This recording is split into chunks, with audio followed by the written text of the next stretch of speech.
Graça e paz, irmãos. Que bom, que maravilha estarmos mais uma vez reunidos para o culto de louvor a Deus. Estamos reunidos mesmo longe um dos outros, mas com o mesmo propósito, o mesmo coração, o mesmo espírito, para louvar ao Senhor, para adorar ao Senhor na beleza da sua santidade e principalmente para ouvir o recado de Deus para a nossa vida no dia de hoje. Que o Senhor abençoe cada um, que cada um esteja voltado unicamente para o Senhor nesses momentos que vamos passar juntos. Será uma grande bênção, uma grande alegria para cada um de vocês. Que Deus abençoe você, abençoe a sua família. Amém? E em Hebreus, capítulo 12, no versículo 28, nós encontramos: por isso, recebendo nós um reino inabalável, retenhamos a graça, pela qual sirvamos a Deus de modo agradável, com reverência e santo temor. Esta é a forma de nós adorarmos ao Senhor nessa noite, de modo agradável, com reverência e santo temor. Abaixe sua cabeça, vamos falar com o Senhor, numa oração de invocação, também de confissão de pecados, para que o Senhor esteja no coração de cada um nos momentos de culto. Pai querido, nesse momento em que nos reunimos, na tua casa, nos nossos lares, onde quer que estejamos, nós te agradecemos porque o Senhor tem nos dado grandes oportunidades. Em meio a tantas dificuldades, a dores, a problemas, o Senhor ainda assim recebe o nosso culto aonde nós estamos. Que o Senhor realmente receba o nosso culto, que é simples, é tranquilo, é humilde, mas é do fundo do nosso coração. Que o Senhor esteja, Senhor, recebendo cada pessoa nessa noite, cada coração, cada família, cada lar que se reúne para te adorar nessa noite. Receba, Senhor, o nosso culto em nome de Jesus. Amém. Vamos cantar um hino de louvor a Deus nesse momento. Cante aí junto, sempre são hinos que você conhece bem, cante junto conosco.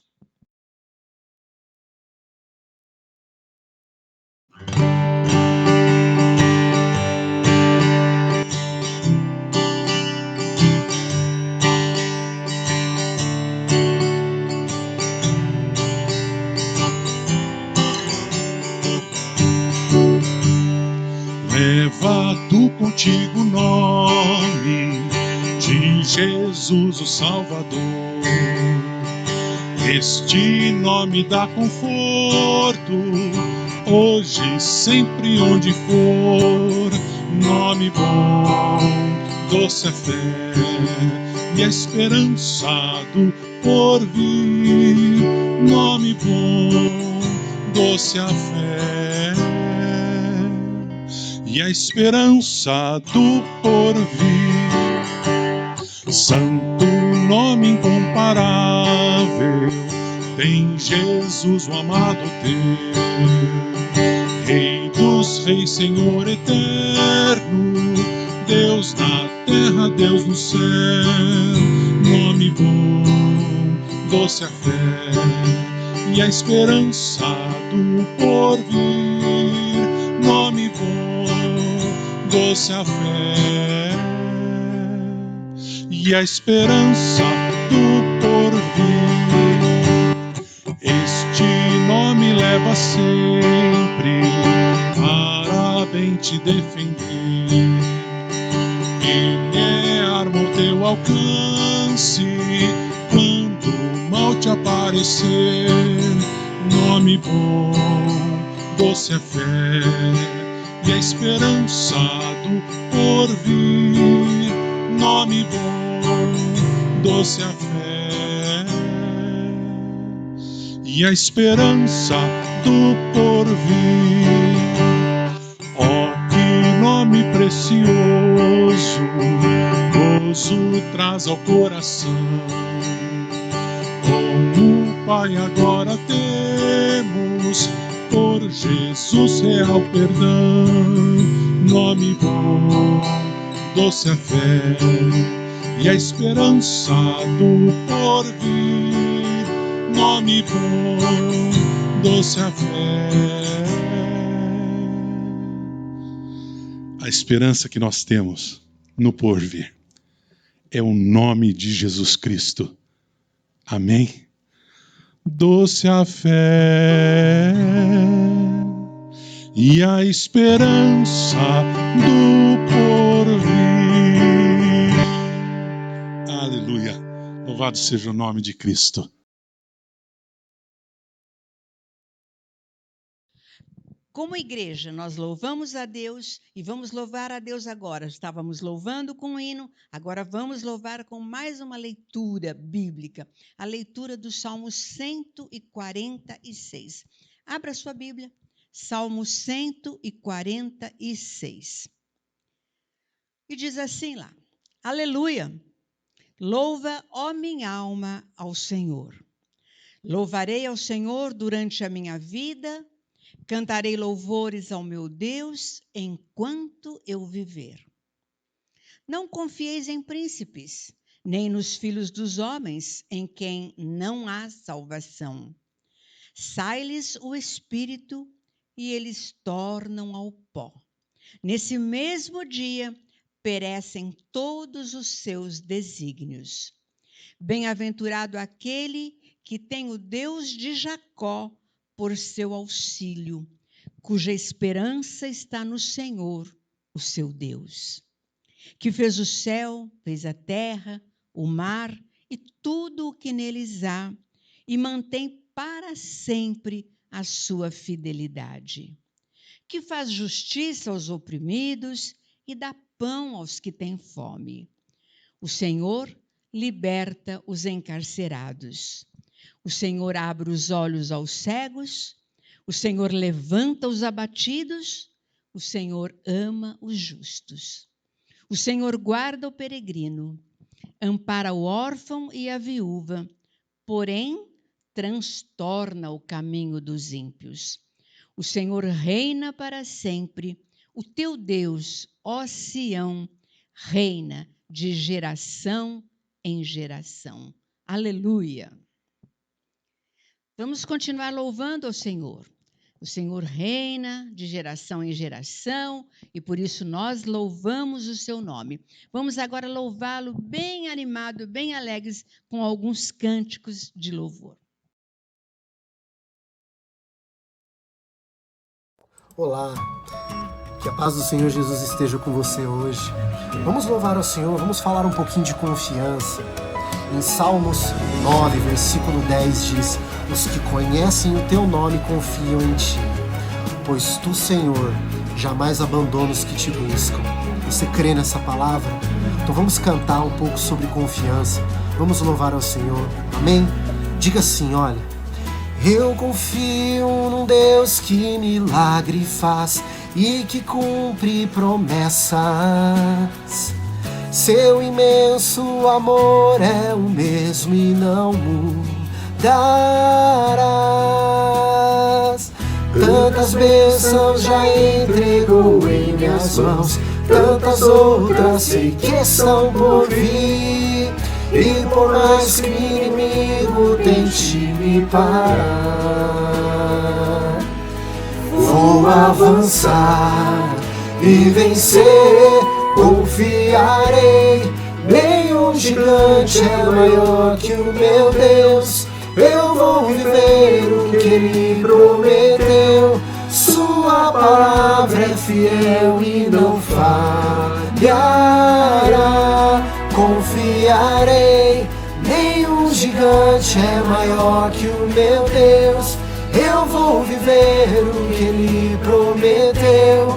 Sua palavra é fiel e não falhará. Aleluia.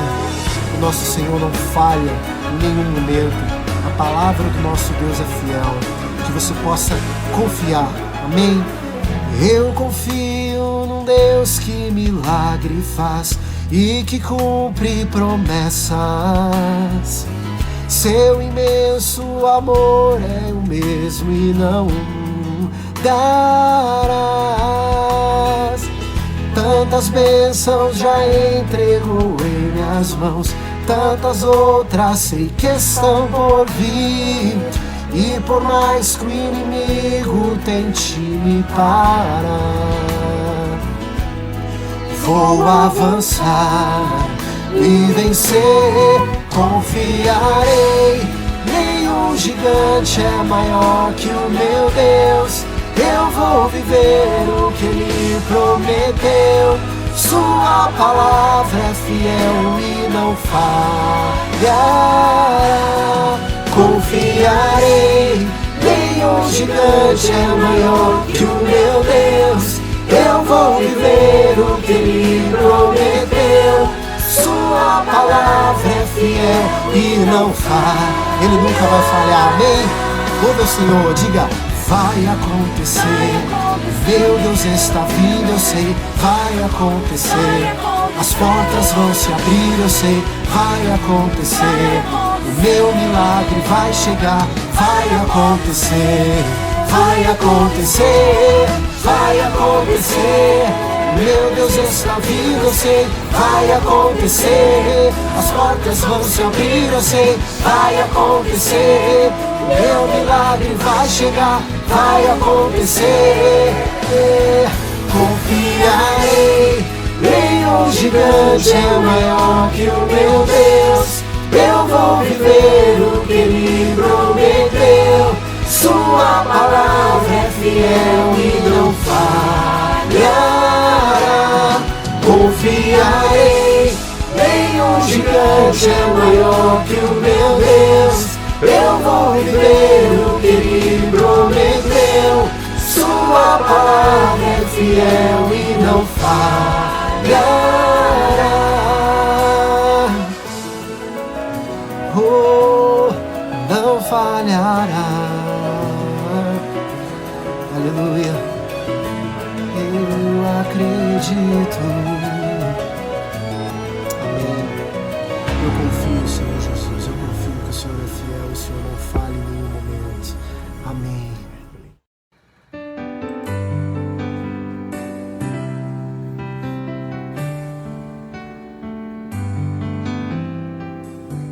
Bem mais que as forças, poder e reis, que a natureza e tudo que se fez. Bem mais que tudo criado por tuas mãos. Deus, tu és o início, meio e fim. Bem mais que os mares, bem mais que o sol e as maravilhas que o mundo conheceu,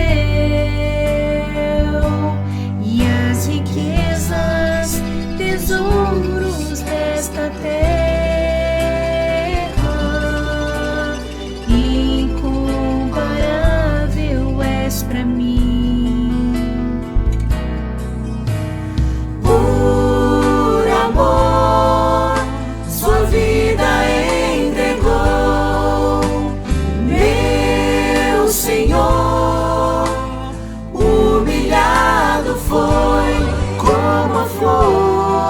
Machucada no jardim,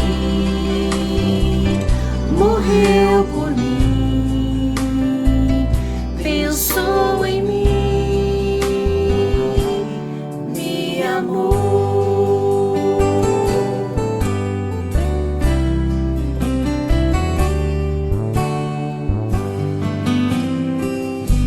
Bem mais que as forças, poder e reis,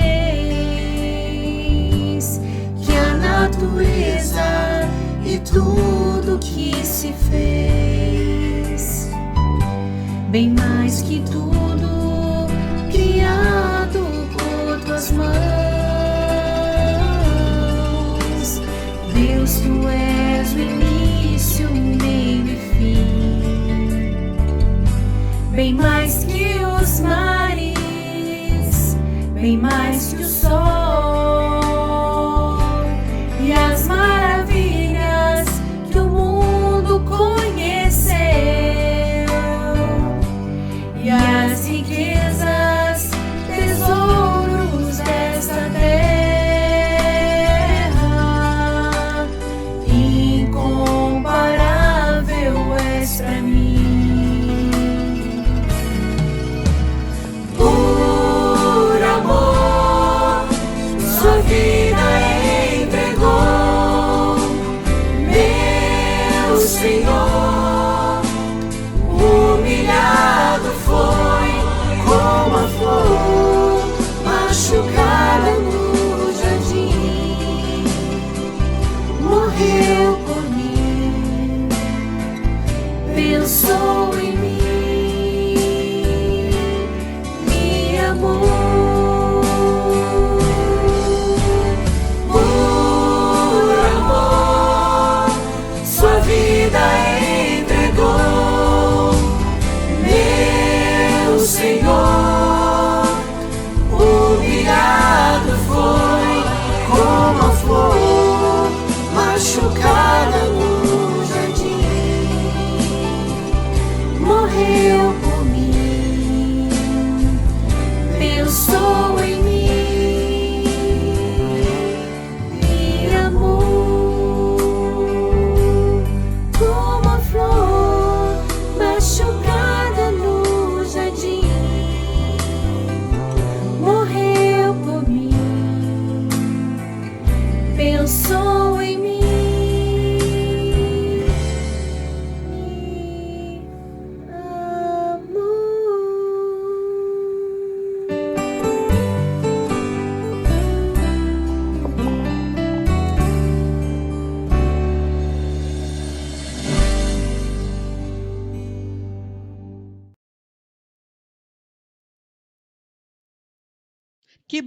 Que bom que foi louvarmos ao Senhor nesses momentos, momentos gostosos, alegres, felizes, quando nós entoamos cânticos ao Senhor. É muito bom louvar ao Senhor.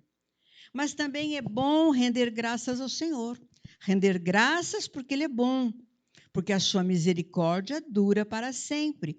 É isso que está lá no Salmo 136, o verso 1. E é nesse momento de render graças ao Senhor que nós vamos entregar a Ele a nossa oferta dessa noite. Vamos ofertar ao Senhor, vamos entregar o dízimo que ao Senhor pertence, mas vamos fazer isso, irmãos, com todo o nosso coração, porque Deus se alegra daqueles que ofertam de coração, com alegria.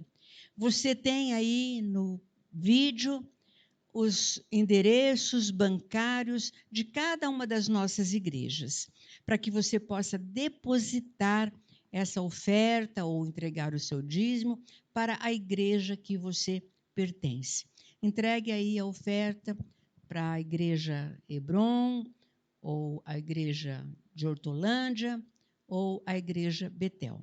E todas essas igrejas estarão louvando o Senhor através da sua oferta e acertando todas as suas pendências financeiras que são tão importantes para o bom nome do Senhor aqui na terra. Eu cumprimento todos os irmãos das nossas igrejas, mando um abraço gostoso a cada um. É lá da igreja de Hortolândia, que gostoso, da igreja, os irmãos do Aeronave, da igreja Hebron e da igreja Betel. Todos são muito bem-vindos e todos agora vão com certeza ser agraciados, vão ser abençoados com a palavra de Deus. Preste bem atenção. Esqueça as outras coisas, os barulhos, as coisas que dá vontade de fazer em casa, não é? Mas não faça nada, não. Fique fixo somente na palavra de Deus, porque Deus com certeza tem um recado muito especial para você agora.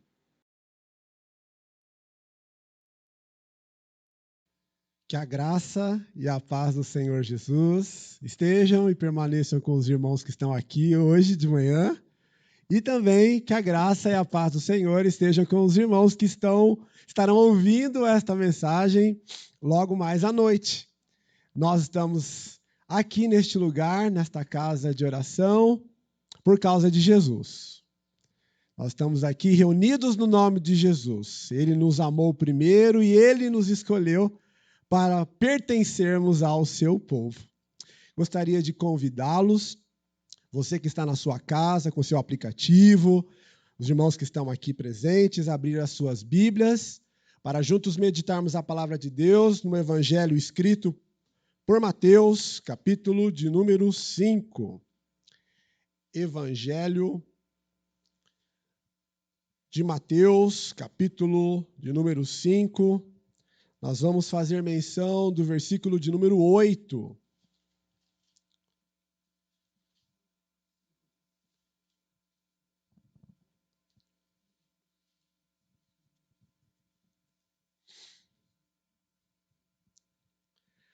Assim diz as Escrituras, amados. Bem-aventurados os limpos de coração, porque verão a Deus. Mais uma vez. Bem-aventurados os limpos de coração, porque verão a Deus. Amém. Pai, nós estamos diante de Ti e clamamos, Senhor, a inspiração do Teu Espírito Santo, a direção para ministrarmos a Tua palavra, Senhor. Fala aos nossos corações. Senhor, tira de nós tudo aquilo que possa obstruir a compreensão e o entendimento da Sua vontade, Senhor. Revela, Senhor, a Tua vontade para nós, porque esse é o desejo do nosso coração. Em nome de Jesus, nós clamamos a Ti, Senhor. Amém. Amados, nós estamos diante do sermão mais importante de todos os tempos. Este é o sermão, ele é mais importante não porque foi proferido por alguém importante ou um homem pecador, um ser pecador como eu e você, mas ele é mais importante porque foi proferido pelo Filho de Deus, Jesus Cristo, nosso Senhor. Estamos diante do Sermão da Montanha. É um texto que começa no capítulo 5 de Mateus e encerra no capítulo 7. Aqui neste sermão, Jesus ele apresenta as credenciais dos súditos do reino de Deus. Isso significa que no reino de Deus não se vive de qualquer jeito. Existe um jeito certo de se viver na presença do Senhor. E Jesus aqui nos traz essas credenciais. Mahatma Gandhi, um líder pacifista da Índia, disse que certa vez que se toda a literatura religiosa do mundo se perdesse e ao menos este sermão tivesse sido preservado, nada estaria perdido. Tudo estaria contido neste sermão que Jesus nos profere. Jesus aqui nesse sermão ele faz a síntese de toda a lei. E é o que nós precisamos para hoje, nesta manhã e nesta noite. Esse texto que nós começamos a ler, ele faz parte das bem-aventuranças. Jesus profere 9 bem-aventuranças. Nessas 9 bem-aventuranças, ele dirige este discurso para 9 destinatários. E para esses destinatários, ele indica bênçãos. Ele mostra a recompensa para essas pessoas. Este discurso de Jesus, para alguns teólogos, como John Stott, ele é contracultural, ou seja, ele é contra todo um estilo da cultura da época, de todos os tempos. Para o pastor reverendo Hernandes Dias Lopes, ele diz que é a pirâmide social invertida, de cabeça para baixo. Então, Jesus ele revoluciona toda a sua cultura e o ensino religioso de sua época. E agora nós estamos ministrando a 6ª bem-aventurança. E esta bem-aventurança não é um texto que nós lemos e continuamos a ler. É um texto de parada. É um texto que precisamos fazer uma autoanálise, uma autorreflexão, uma introspecção no nosso coração. É o que o profeta Amós diz no capítulo 4, prepara-te, ó Israel, para encontrares com o Senhor teu Deus. A semelhança de Moisés, diante deste texto que estamos ministrando agora, é preciso tirarmos as sandálias dos nossos pés, porque estamos diante de terra santa. Bem-aventurados os limpos de coração, porque eles verão a Deus. Vamos lá. Para muitos teólogos, esta bem-aventurança, amados, marca o clímax de todas as bem-aventuranças. Nós estamos diante de um texto que mostra para nós, o ensino de Jesus, o propósito final da vida, a finalidade última da vida. Qual é esta finalidade?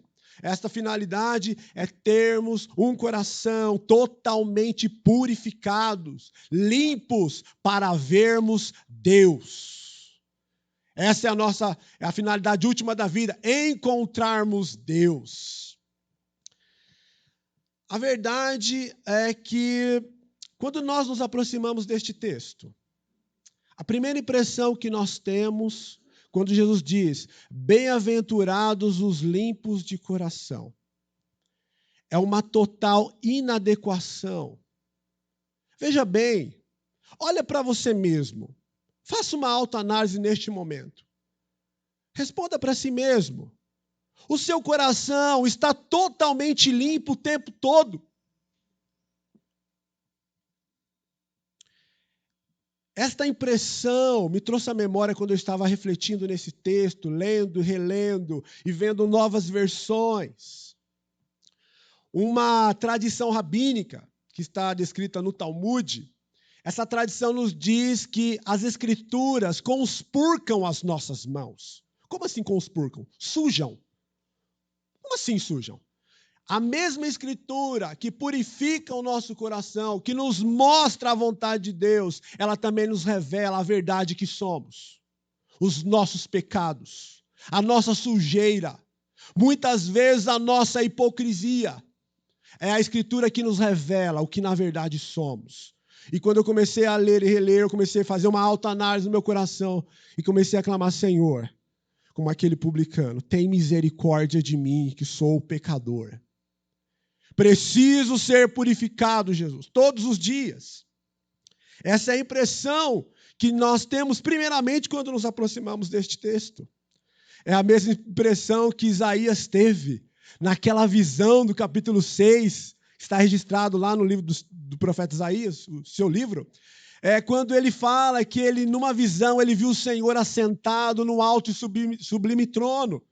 E ele viu, serafins, anjos voando sobre o trono. E aí ele se percebeu como um homem de impuros lábios, que habita no meio de um povo de impuros lábios. E ele fala, ai Senhor, ai de mim que estou perecendo. É essa a impressão que nós temos quando nós chegamos perto desse texto. Meu Deus, tem misericórdia.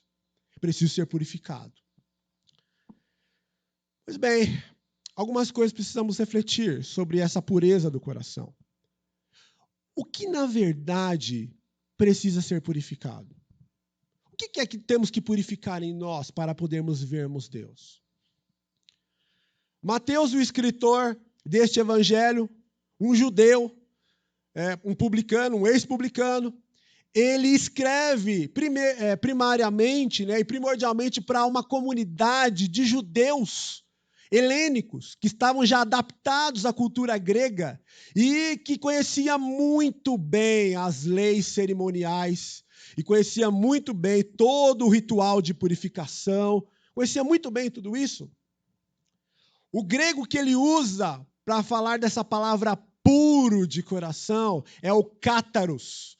O cátaros era uma palavra usada de duas formas, em dois sentidos. Primeiro, no sentido comum, era a tradução para sem mistura, sem adulteração, sem resíduos, sem contaminação. Nesse sentido, essa palavra era usada, por exemplo, para dizer que um metal, como o ouro ou outro qualquer, estava isento de ligas com outros metais. Cátaros também era utilizado para falar, por exemplo, que o trigo estava limpo de toda a sua impureza. Cátaros também era utilizado para falar, por exemplo, que um exército havia sido purificado, vamos dizer assim, tirando ou eliminando, excluindo soldados covardes. os soldados que não estavam muito afim para entrar na guerra. Então havia uma seleção, havia um cátaros, para selecionar os soldados valentes e corajosos que estavam dispostos a entrar na batalha e dar a sua vida. Mas também, cátaros, no sentido espiritual, nos traz o significado de sem hipocrisia, uma devoção não dividida, um coração sem mácula, íntegro, um coração motivado por coisas corretas, justas e santas. Veja bem, quer dizer então que Cátaros está falando para nós sobre o que há em nosso coração. Então significa que não é uma purificação externa feita por homens. Não é uma purificação visível para que as pessoas vejam. Engraçado que enquanto eu estava pesquisando esse texto, na maior parte das versões que nós temos disponíveis, o texto é a mesma palavra, bem-aventurados ou abençoados ou benditos os limpos de coração. Mas, no texto original, no grego, diz, bem-aventurados os limpos no coração. No coração. Isso faz uma diferença enorme. Por quê?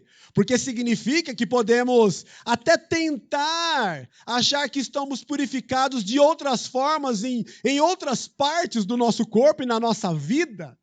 Mas o que Jesus está trazendo para nós é uma pureza interior no coração. É uma limpeza que não se faz em rituais. É uma limpeza que não se faz exteriormente, pelo mérito humano, pelo sacrifício ou esforço humano. É uma limpeza interior.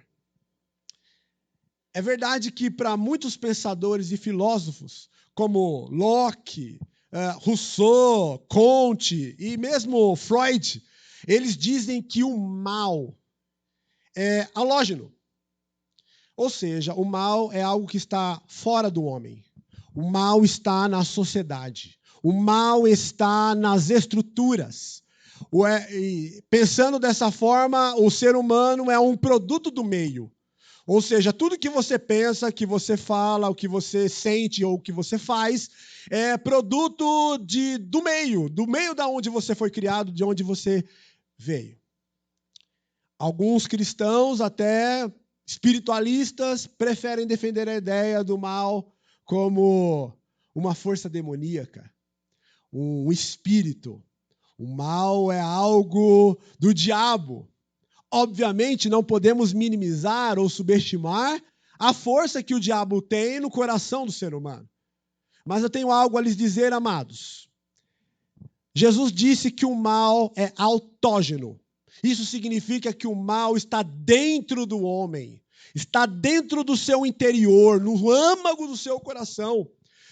Ele mesmo nos diz, aqui no Evangelho de Mateus, ele nos diz assim, Jesus, porque do coração procedem todos os maus pensamentos, as mortes, os adultérios, a fornicação, furtos, falsos testemunhos e blasfêmias. E são estas coisas que contaminam o homem. Ou seja, o mal está dentro do homem, o mal não está fora. Então, o que podemos fazer então? Se o homem natural tem essa inclinação para o mal está dentro do coração do homem, nós temos uma palavra de esperança para aqueles que se aproximam deste Deus e desta palavra.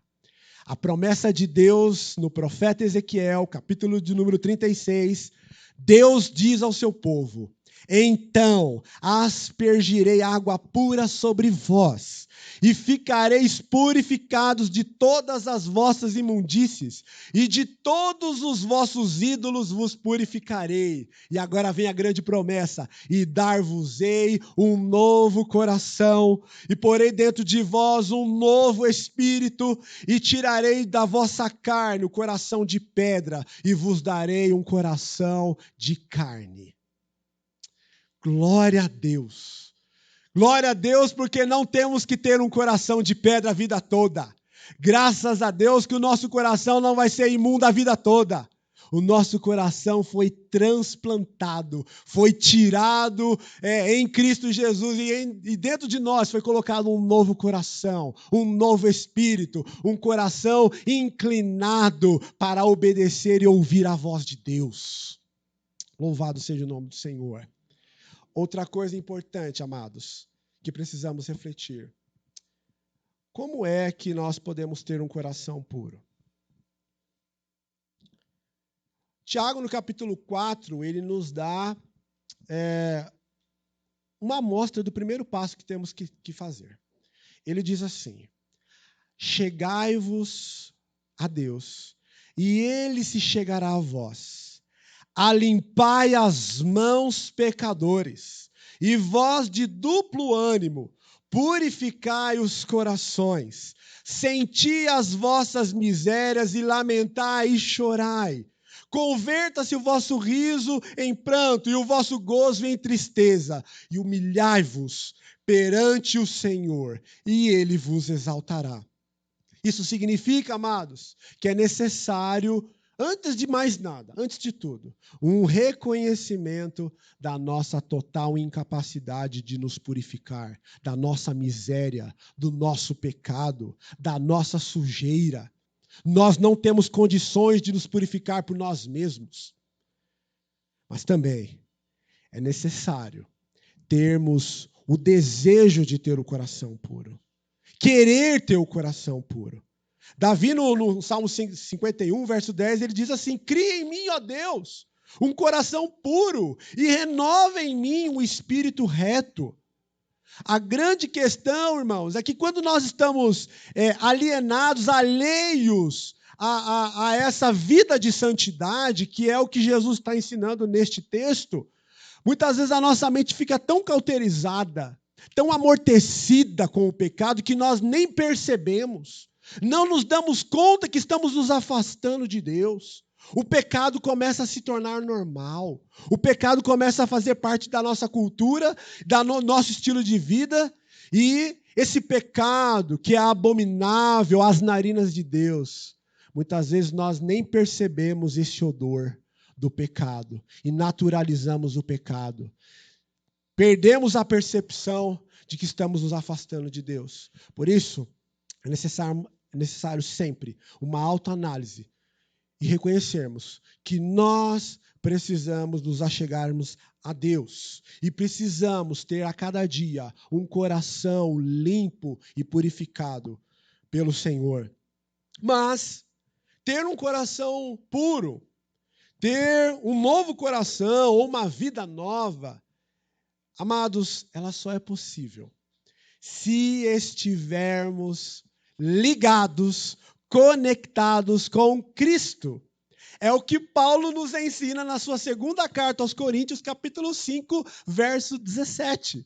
Um texto muito conhecidíssimo. Ele nos diz assim: e assim que se alguém está em Cristo, nova criatura é. As coisas velhas se passaram e eis que tudo se fez novo.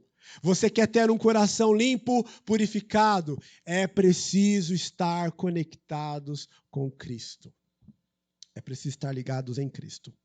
Estar em Cristo é ter um novo coração, é ter uma nova inclinação, uma nova predisposição de coração e de mente para ouvirmos, ou melhor, saber distinguir a voz de Deus no meio de um monte de vozes que estão falando aos nossos ouvidos. Mas, amados, viver em Cristo também é viver com um coração transplantado. É ter um novo coração dirigido pelo Espírito Santo. Ter um coração semelhante ao Pai. É ter um outro tipo de coração que está predisposto a fazer de tudo para se render e obedecer totalmente à voz de Deus. E estando em Cristo, é possível. Como que é possível nós reconhecermos, como que isso acontece, nós reconhecermos que nós somos dependentes e que o nosso coração precisa ser limpo? Isso é um trabalho do Espírito Santo. É o Espírito Santo que habita dentro de nós, que nos revela o nosso pecado, a justiça e o juízo de Deus. Assim, quem tem o Espírito Santo é templo do Espírito Santo. Esse Espírito Santo, que é Deus, está sempre falando aos nossos corações o que precisamos mudar, o que precisamos melhorar. E olha, Ele está sempre falando, todos os dias, Ele está falando aos nossos corações. Mas, apesar de tudo isso, apesar de termos um novo coração agora, uma nova mente, a mente de Cristo, nós ainda, amados, convivemos numa natureza carnal.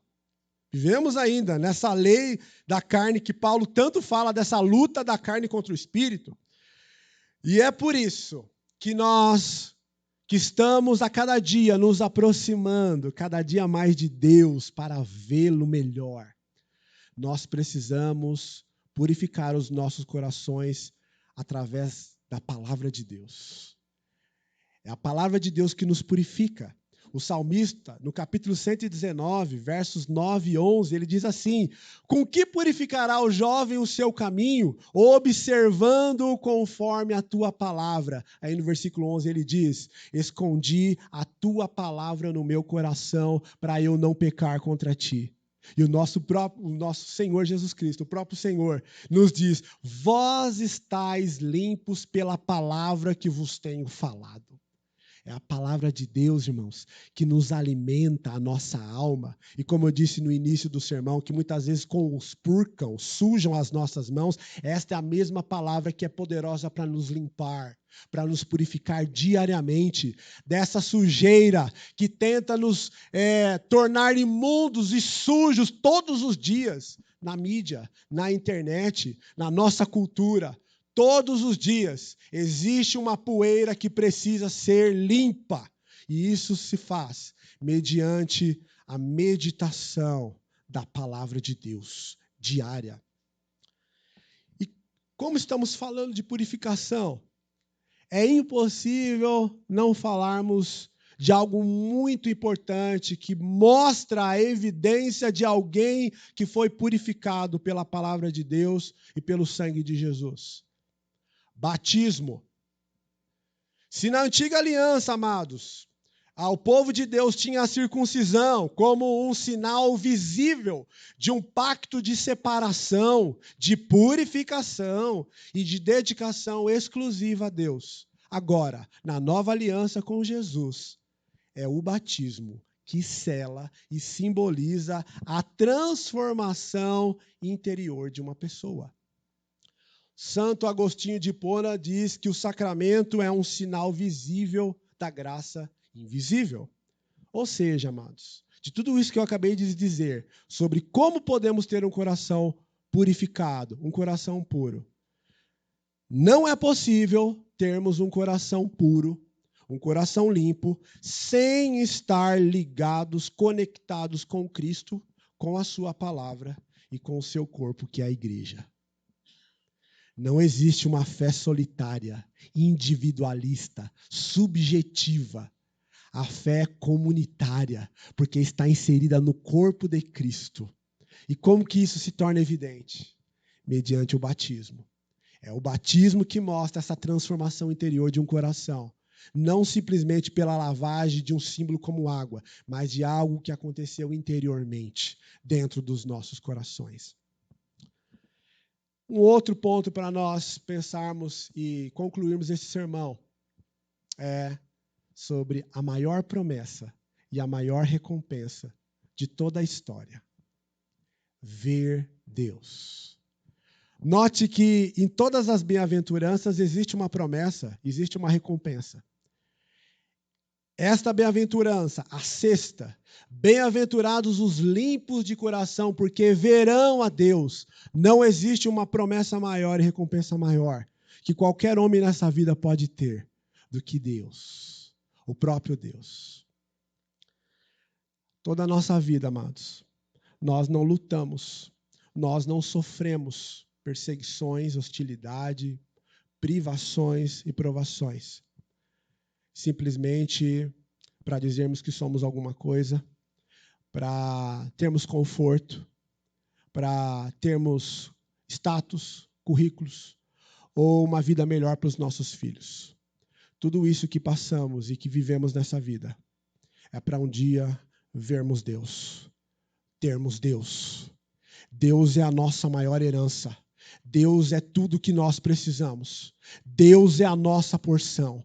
Só existe céu por causa de Deus. O céu está contido em Deus. Deus contém o céu, matematicamente falando. Ou seja, não existe céu sem Deus. Embora muitas pessoas queiram um céu sem Deus, o céu só existe por causa de Deus. E, na verdade, o lugar onde Deus não está é o inferno. O inferno começa onde Deus não está. Então, toda a nossa vida que nós vivemos e nos preparamos é para um dia nos encontrarmos com Deus. Deus é a nossa maior riqueza. E esse tem que ser o maior desejo do nosso coração.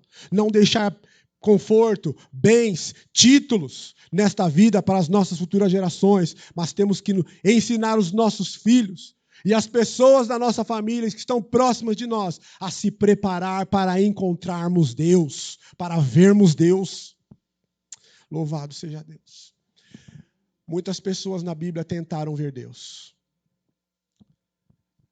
Jacó, depois de lutar a madrugada inteira com o homem, né, com o anjo do Senhor, uma teofania, ele diz assim lá em Gênesis 32, tenho visto a face de Deus, vi Deus face a face e a minha alma foi salva.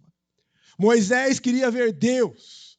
Deus falou, não, Moisés, você não pode me ver. Eu vou segurá-lo pela minha mão, você fica lá na fresta da montanha, na brecha, eu vou passar com a minha glória e quando eu retirar a minha mão sobre você, você vai me ver pelas costas. E o profeta Isaías, numa visão que não é uma realidade, numa visão, ele diz que ele viu o Senhor assentado num alto e sublime trono.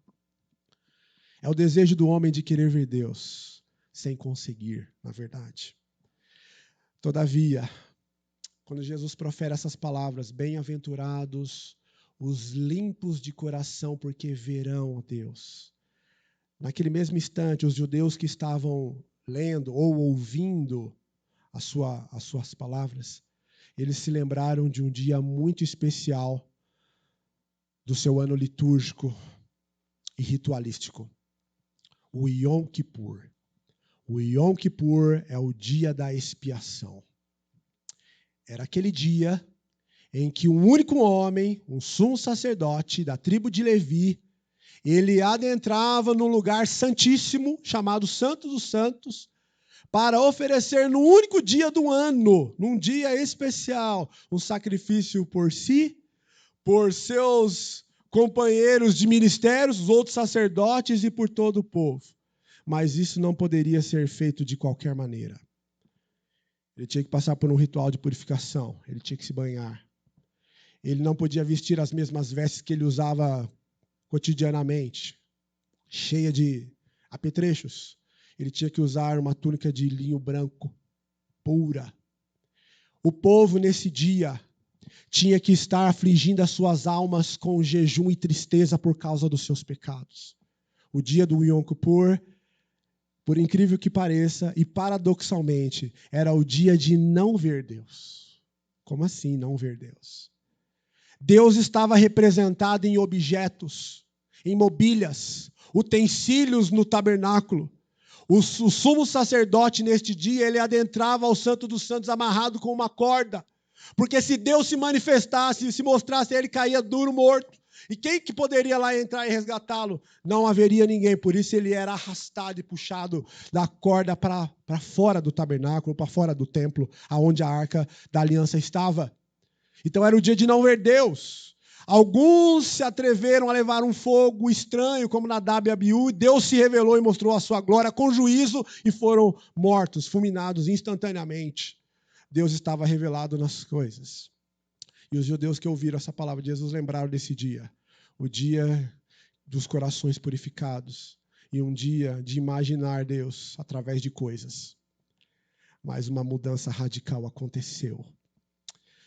O sumo sacerdote eterno, Jesus Cristo, ele resolveu revelar o rosto de seu Pai.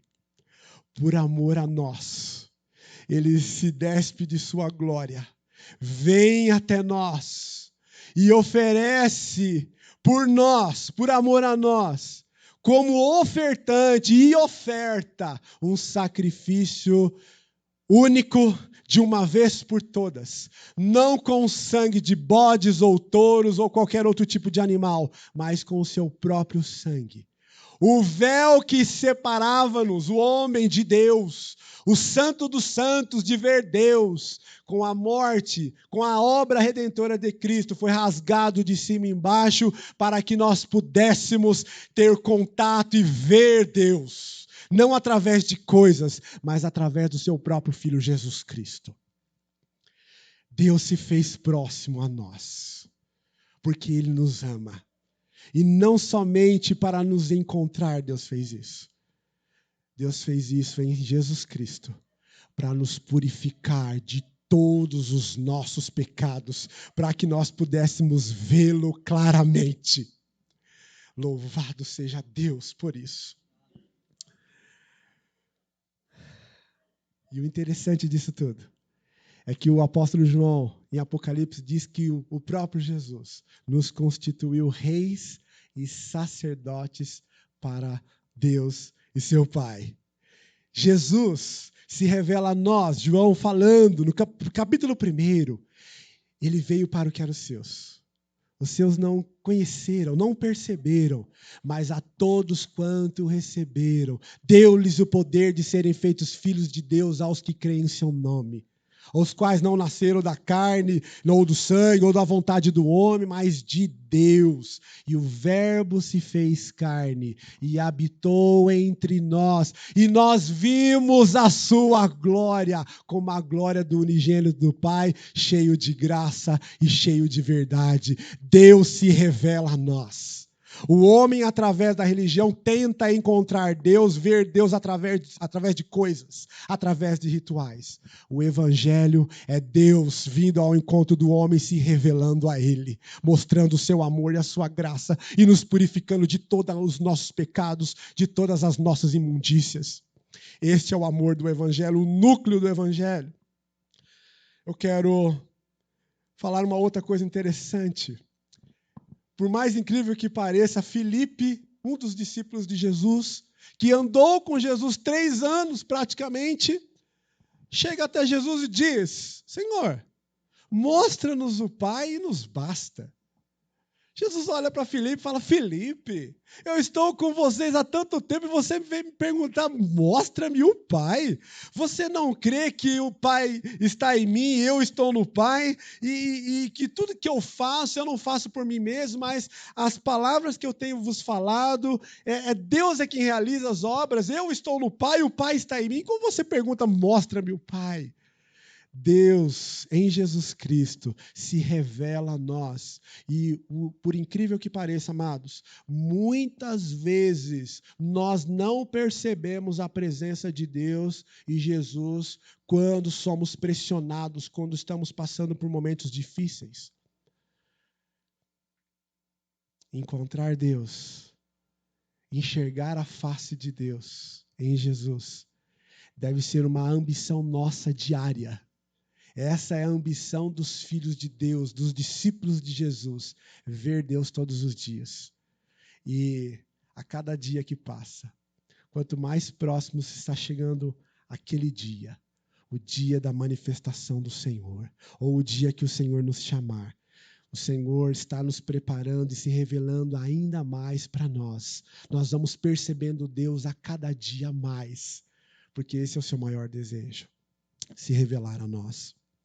Eu quero concluir este sermão lhes dizendo que para ver Deus é necessário santidade. O escritor aos Hebreus diz que sem santificação ninguém verá o Senhor. Ninguém. Este é o momento, irmãos, de assumirmos um compromisso real, de verdade, com Jesus. Um relacionamento de exclusividade, de integridade, de santidade, de fidelidade e obediência total a Jesus. Nós nos conectamos com muitas coisas. Nós nos conectamos com muitas pessoas. Muitas vezes nos conectamos com coisas da igreja, mas não nos conectamos e não nos ligamos com o dono da igreja. Às vezes as coisas da igreja nos sucumbem. E será que estamos ligados no dono da igreja, que é Jesus Cristo, ou estamos conectados com as liturgias, com os ministérios, com as pessoas e com as coisas? É momento de nos conectarmos com Jesus, integralmente. Se não podemos ver Deus agora, plenamente, com todo o seu esplendor, sem sermos consumidos pela sua glória, nós podemos agora vermos a face de Deus em Jesus, através de pessoas comuns, como eu e cada um dos irmãos, a imagem e semelhança do Senhor. Nós somos pessoas, temos que confessar, nós somos pessoas que sabemos que ainda não somos o que deveríamos ser, mas também nós reconhecemos que, através do Espírito Santo, a cada dia, nós podemos ser transformados dia a dia, de glória em glória, conforme a imagem e semelhança de Jesus, ou seja, conforme a imagem e semelhança de Deus. Se o seu desejo é ver Deus, depois de ter um coração purificado por Jesus, pode ter certeza que o maior desejo de Deus também é se revelar a nós e nos encontrar. Sabe para quê? Para olhar para nós, olhar no nosso rosto e enxergar-se a si mesmo em nós. Ou melhor, não enxergar o rosto do Weber, nem do Rodrigo, nem do Elias, nem do Mateus, mas enxergar o rosto do seu próprio Filho Jesus em nós. Este é o desejo daqueles que tiveram corações transplantados por Jesus. E este é o desejo de Deus para nós. Amém? Feche seus olhos. Senhor, nós te louvamos e te agradecemos por esta palavra que o Senhor falou aos nossos corações. Obrigado, Senhor, por mesmo sermos indignos, mesmo, Senhor, muitas vezes tendo o coração sujo, nós podemos ser lavados e purificados pela sua palavra, pelo sangue de Jesus que foi derramado na cruz do Calvário. Obrigado, Senhor, por desejar se revelar a nós. Nós não tínhamos condições, ó Deus, de te ver, mas o Senhor se revelou a nós através de Jesus.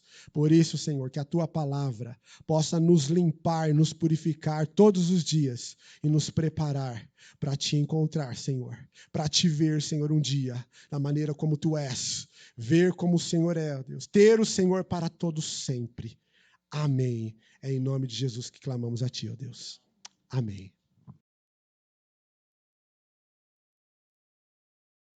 Que bom que o Senhor falou no nosso coração, né? Com certeza Ele falou no seu coração, falou do meu, e nós somos gratos a Deus por isso. E agora, encerrando o nosso culto, nós lemos em Judas, capítulo 1, o versículo 25, que diz: ao único Deus, nosso Salvador, mediante Jesus Cristo, Senhor nosso, glória, majestade, império e soberania antes de todas as eras, e agora e por todos os séculos. Amém. Vamos receber a bênção e vamos depois encerrar assim o nosso culto. E a graça do nosso Senhor Jesus Cristo, o amor de Deus, o nosso Pai, a comunhão e a direção do Espírito Santo seja com você que participou deste culto, seja com a sua família, seja com todas as nossas crianças, seja com a nossa igreja e com todo o povo de Deus sobre a face da terra, hoje e sempre. Amém. Boa semana, irmãos. Fiquem em paz. Que a esperança esteja reinando em seu coração durante toda essa semana. Amém. Louvado seja Deus.